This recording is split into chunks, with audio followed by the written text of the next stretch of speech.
The Denver Broncos officially have their entire 2025 rookie class under contract. Jahdae Barron and Harvey, they've got their deals in the books in the Broncos. They also have the best offensive line in the NFL. We're going to tell you all about it on today's episode, Locked On Broncos.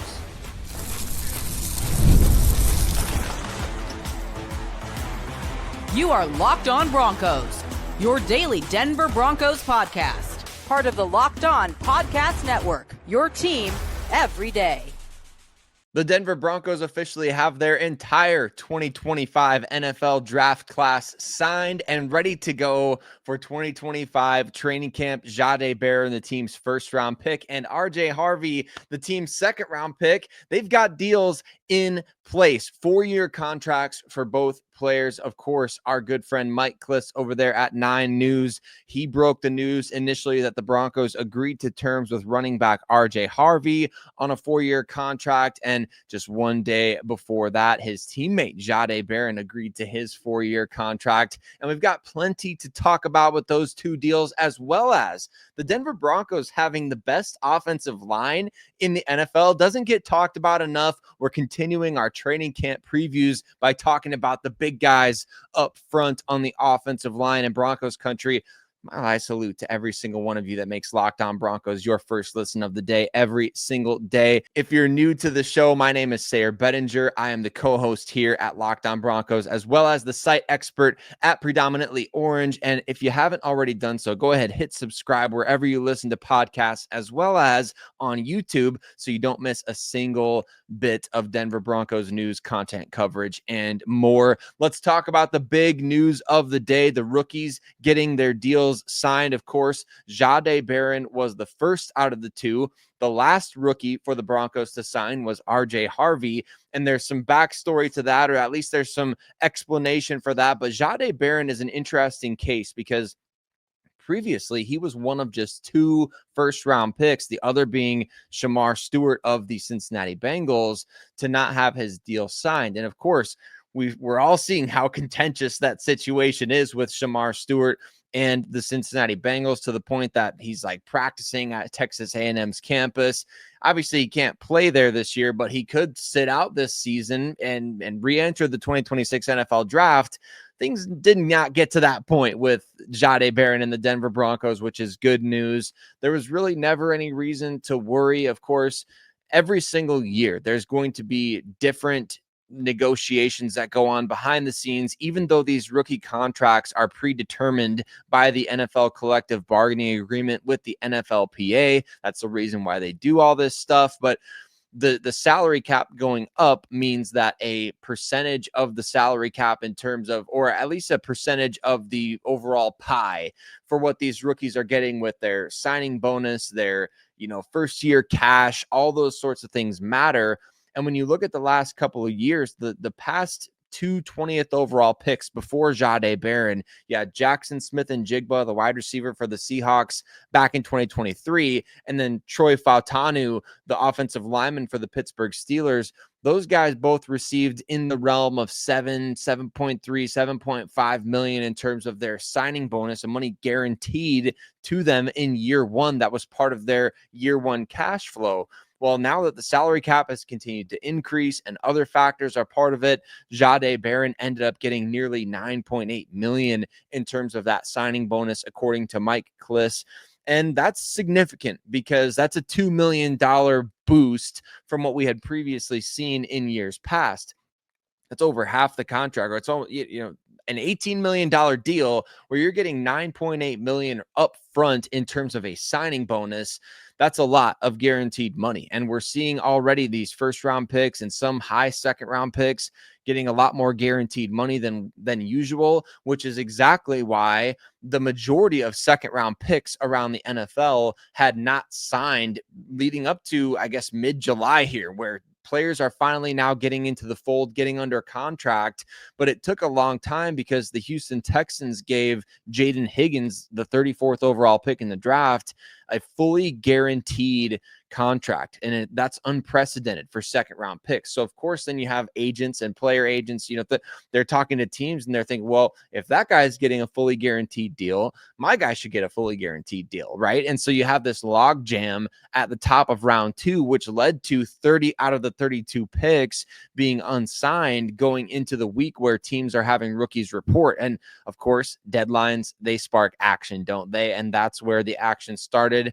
The 49ers kind of broke the dam. Their second round pick, Alfred Collins, he signed. He was the 45th pick overall in this, or 43rd, one of those mid 40s. He's in the mid 40s. He's getting 87%, more than 87% of his contract fully guaranteed, which is massive compared to what we saw last year at that spot, which was not even close to that. So RJ Harvey, we don't know the official details just yet, although his 4-year deal is just like every other one. It's a prefix deal, 4 years, $7.35 million. And we'll see what the signing bonus is on that. We'll see what ends up happening in terms of that guaranteed money or the portion of that contract that is fully guaranteed. But that's neither here nor there in terms of the Broncos just wanting to get this guy in the fold and on the field, because we know that RJ Harvey is going to be a significant piece on that Denver Broncos offense this year. Just at mandatory minicamp, Sean Payton was asked about him catching passes at practice, and he said, well, we haven't given him his Joker wings just yet. But that does imply that the Joker wings are eventually coming. And I know Broncos country kind of cringes when you hear that term Joker, but the reality is that this team believes that RJ Harvey can be that type of difference maker in the passing game, which is absolutely huge for this team going forward. So RJ Harvey, Jahdae Barron, they are officially under contract and in the fold for the Denver Broncos, who rookies already reported on July 16th for training camp, but they're not allowed per the CBA to get on the field for activities if they have not yet signed their contracts. And that's not the case for voluntary minicamp or even mandatory minicamp. But when it comes to training camp, they can't participate in that stuff. So it's not even necessarily that these draft picks would be holding out. They just legitimately can't be out there if they haven't signed a deal. And you understand there's kind of a process to all that, especially when you're in uncharted waters as NFL teams are these days. So everybody's been in the same boat, but the Denver Broncos, they've got their guys on board, which is exciting, Broncos country. And now when veterans report for camp on July 22nd, the entire team is expected to be out there. And we'll see if anything happens with all their veterans that are still amidst maybe some contract issues with the team, but it's expected that everybody is going to be in attendance in terms of the guys that are healthy. And even in terms of health and injuries, there's not many players that are dealing with those right now. So the Broncos should have really good attendance to open up training camp this year. And that's huge for this team that just won 10 games last year and has aspirations of possibly contending for the AFC West in 2025. Let's rev those engines up, Broncos country, because man, this is one of the best rosters the team has had, a very loaded roster on both sides of the ball. This team has depth. They've got top end talent. Once again, they've been hitting on draft picks. It's a very exciting time for everyone in Broncos country. But you know what?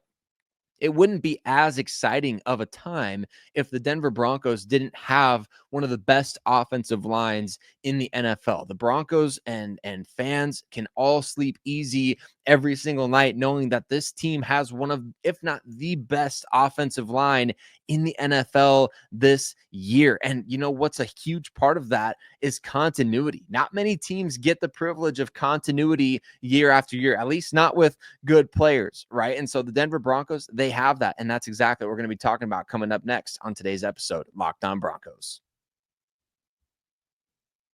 Today's episode of Locked On Broncos is brought to you by Monarch Money. Ever wish managing your money felt easier? Well, with Monarch Money, it can. Whether you're growing your savings or planning a big purchase, Monarch puts you in the driver's seat. It's like having your own personal CFO, giving you full visibility and control over your finances. And Monarch Money, it's so much more than a budgeting app. It's a complete financial command center where you can track all your accounts, your investments, and your spending in one place. So in addition to managing your money, you're also building wealth. And one of the things that I and my family have really struggled with is two things, actually: subscriptions and ordering out or eating out consistently. When you're able to see how much you're spending on those two things all at once, it allows you to get rid of subscriptions that you don't really use and to maybe start making some stuff at home. We bought an espresso machine this year to fix our coffee addiction. The Starbucks is not seeing me as often this year thanks to Monarch Money. So take control of your finances with Monarch Money. Use Locked On NFL as a code at monarchmoney.com for 50% off your first year. That's monarchmoney.com with the code Locked On NFL for half off your first year. The Denver Broncos have one enviable thing on their offensive line, and that is continuity. They're bringing back the entire starting five for the 2025 season. I'm going to tell you why that means they have the best offensive line in the NFL going forward. And Broncos Country, mile high salute once again to every single one of you for tuning in every single day here at Locked On Broncos. We appreciate you so much, especially those of you who are everyday listeners of the show. Thanks for rocking with us every day here, Locked On Broncos.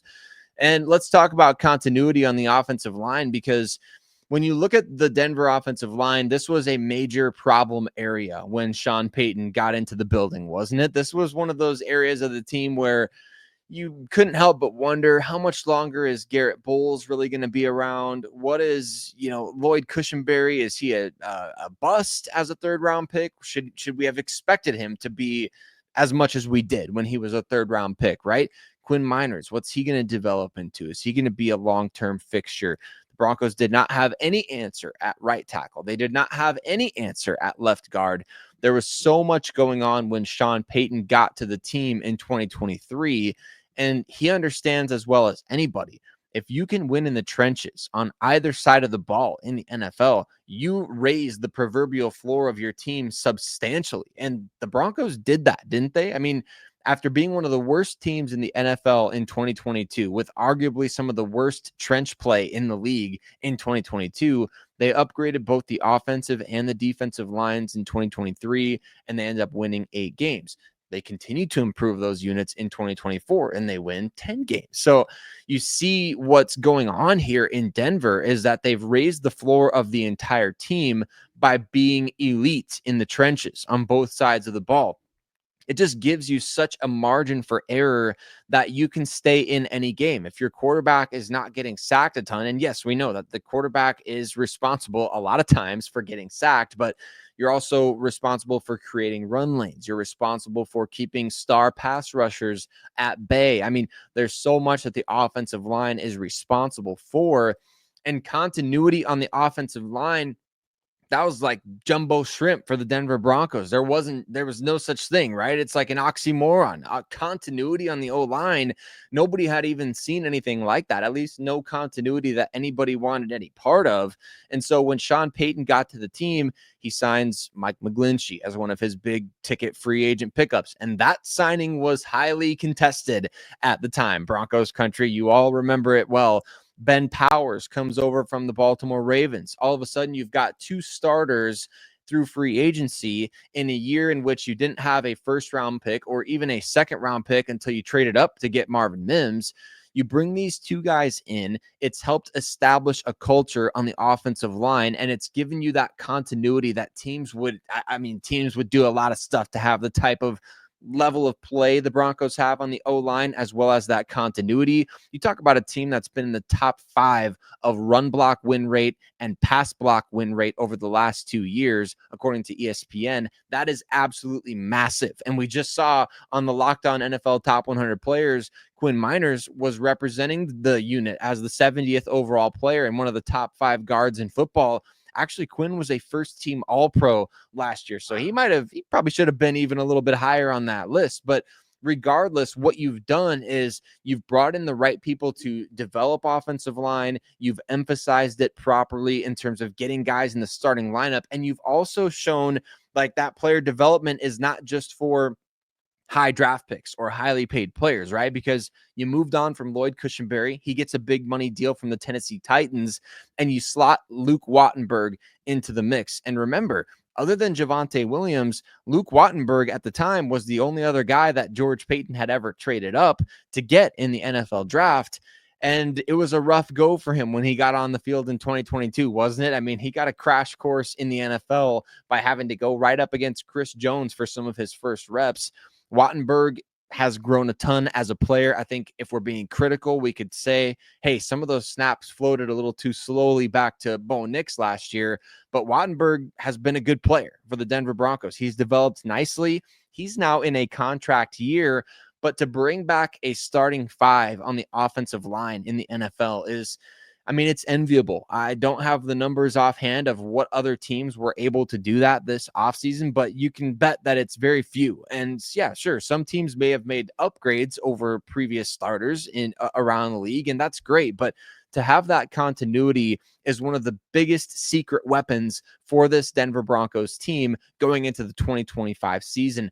This offensive line has chemistry. 4 of the 5 guys, as a matter of fact, they've been starting together now going on 3 years. Like I said, Luke Wattenberg took over for Lloyd Cushenberry. So this is his second year as a full-time starter. But the other 4 guys on the line, they've all been together now for the last 3 seasons, or at least this will be their 3rd season together. And that's really exciting, man. It's great to see these guys developing together. They know the offense like the back of their hand. They've had continuity on the coaching staff. Just think about Garrett Bowles for a second here and how many different coaches and different schemes he was playing in from the start of his NFL career to the point that Sean Payton took over, right? I mean, it's kind of crazy when you look back on it, just how much turnover there was year after year after year for not just him, but for any of the mainstays on this Denver Broncos team. So continuity on the offensive line, I think, is going to put this team as the best O-line in the NFL. I'm just going to say it. I mean, I think a lot of folks out there, some analytics people who are doing off-season rankings, they're going back and they're kind of looking at things from last year. They're already putting the Broncos on top of these lists, and they're putting them at least in the top 2 or 3, if not number 1 overall. I would bet that if you would go to any of these experts out there that's saying, hey, our expertise is evaluating offensive line. We're watching every single rep, every single snap, and we're doing what we can to evaluate, at least good or bad, right? I would guess that anybody that says the Broncos have a good offensive line, who knows what they're talking about, if you ask them what's the number 1 reason why they're so good on the offensive line, I bet you one of the top 2 or 3 things they say is continuity. And there's just no question about it that continuity does help. It's not always, we got to go out and we've got to get the all pro at every position. It'd be nice to have that recognition, from any player on the offensive line that you've got. It'd be nice if you had guys getting recognized and going to the Pro Bowl year after year. But ultimately, if you have continuity, I feel like those types of recognitions, they will eventually start to come. And I believe that is going to happen for the Broncos. It's not like they've just got 5 guys out there who, all right, we're okay with these guys in the way that they play. They play really well. They know their job. They do their job well. They've been mostly durable, knock on wood, right, for that one. And I think that it's going to continue this year for this Denver Broncos team. So having a young quarterback, a young offensive core, it's imperative that the offensive line is not something that they're worried about week after week, especially over the course of an 18-week season. And not only do the Broncos have great continuity amongst their starting 5 on the offensive line, but despite the fact that they haven't drafted an offensive tackle since Garrett Bowles in 2017, they've got developmental pieces on the offensive line this year and have had for the last couple of years that I believe are going to be crucial to the future of this team as well. We'll tell you all about it coming up next on today's episode, Locked On Broncos.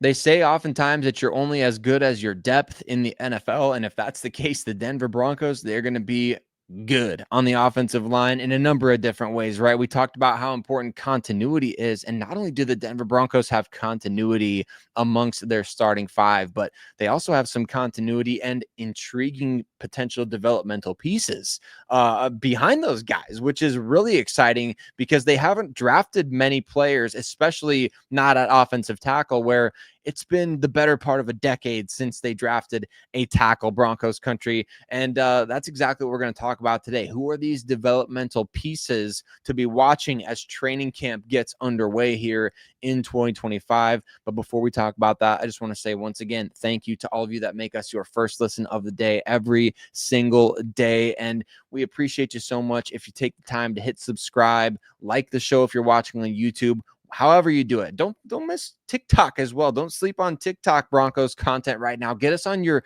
For You page. Get us at the top of your algorithm, right? You take Locked On Broncos with you everywhere that you go. But as we talk about developmental pieces on the offensive line, you can't start anywhere except Alex Palczewski. I believe, in my opinion, to be the top developmental piece that the Denver Broncos have on their offensive line. Now, they didn't draft a tackle in Sean Payton's first year with the team when Zach Strief joined him as offensive line coach, but Alex Palczewski, an All-American at Illinois, he was one of the team's premier free agent acquisitions after the draft. And based on the bonus that they paid him back then, you could have easily said that he had a draftable grade by the team, and they prioritized keeping him on the roster.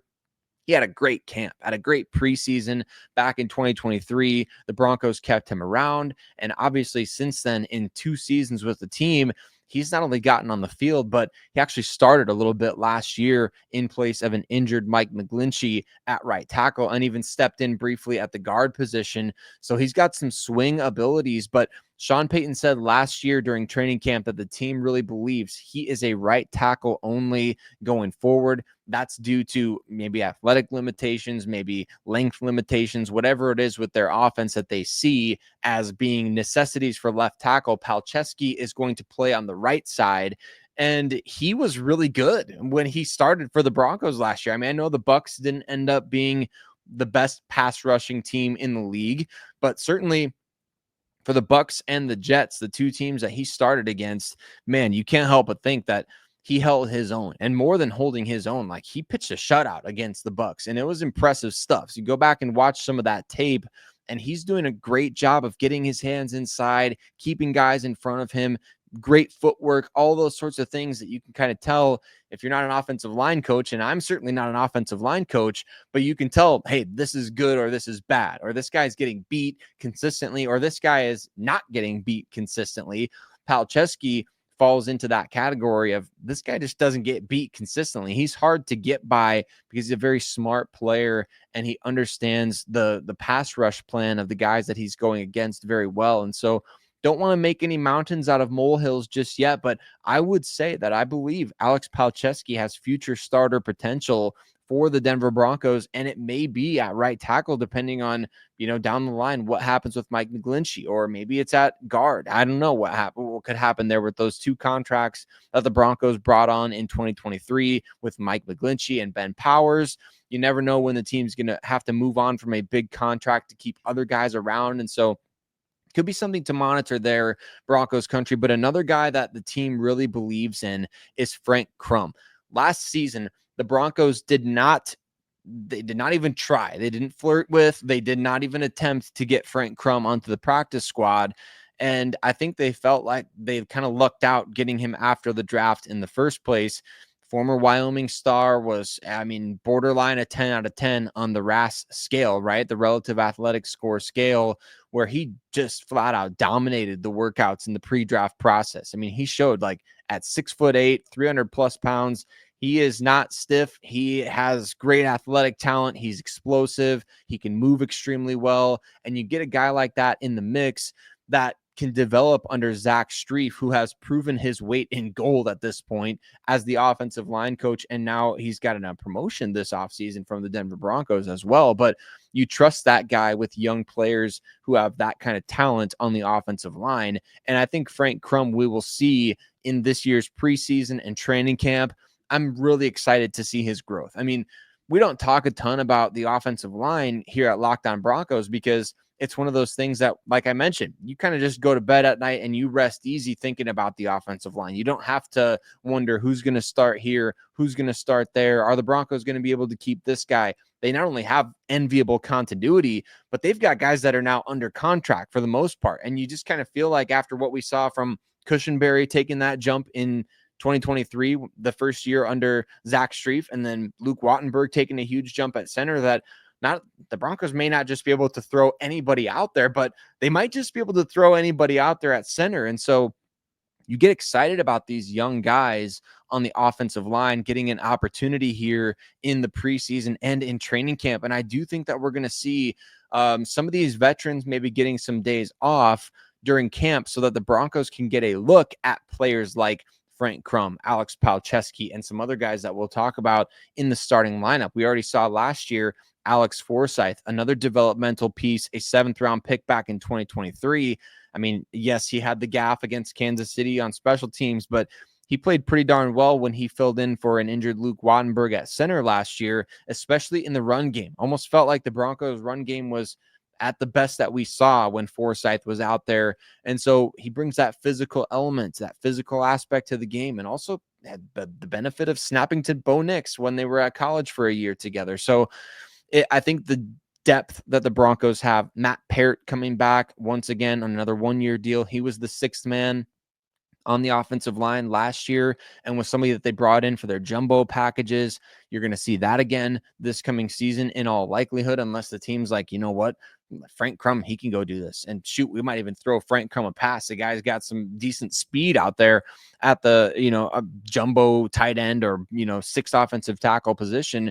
You never know what could happen. You don't want to count your chickens before they hatch when it comes to roster building in the NFL today. But certainly you believe if the Broncos made a concerted effort to bring back Matt Peart, that they want him in that capacity. And maybe he's that swing guy. Maybe he is the jumbo guy, whatever the case may be. They brought him back.